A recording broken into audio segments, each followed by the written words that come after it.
India തദ്ദേശീയമായി നിർമ്മിച്ച ഏറ്റവും ശക്തമായ ബാറ്റിൽ ടാങ്കാണ് അർജുൻ. ഇന്ത്യൻ പ്രതിരോധ ഗവേഷണ സ്ഥാപനമായ DRDO ആണ് ഇന്ത്യൻ സേനയ്ക്ക് വേണ്ടി ഈ മൂന്നാം തലമുറ ടാങ്ക് വികസിപ്പിച്ചത്. മഹാഭാരത ഇതിഹാസത്തിലെ പോരാളിയായ അർജുന്റെ പേരാണ് ടാങ്കിന് നൽകിയിരിക്കുന്നത്.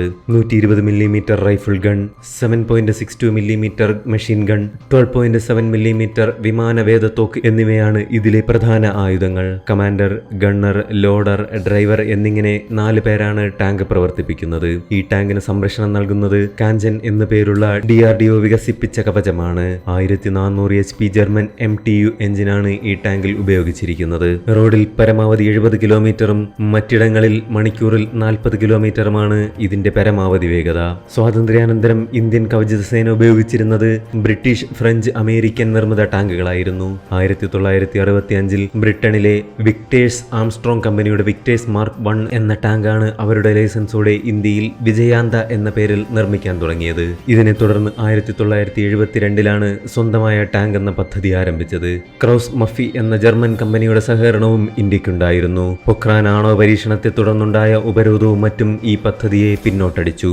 1996 ഗവൺമെന്റ് ഈ ടാങ്കിനെ കൂടുതൽ എണ്ണത്തിൽ നിർമ്മിക്കാൻ തീരുമാനിച്ചത്. 1974 15.5 കോടി രൂപ അനുവദിച്ച സ്ഥാനത്ത് 1995 DRDO 300 കോടി രൂപ ചെലവഴിച്ചു കഴിഞ്ഞു.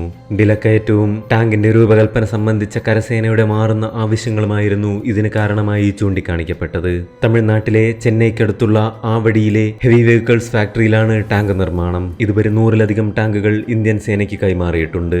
അർജുൻ ടാങ്കിനെ മാർക്ക് 2 നിലവാരത്തിലേക്ക് എത്തിക്കുന്നതിന് നിരവധി സാങ്കേതിക വിദ്യകൾ വികസിപ്പിച്ചു.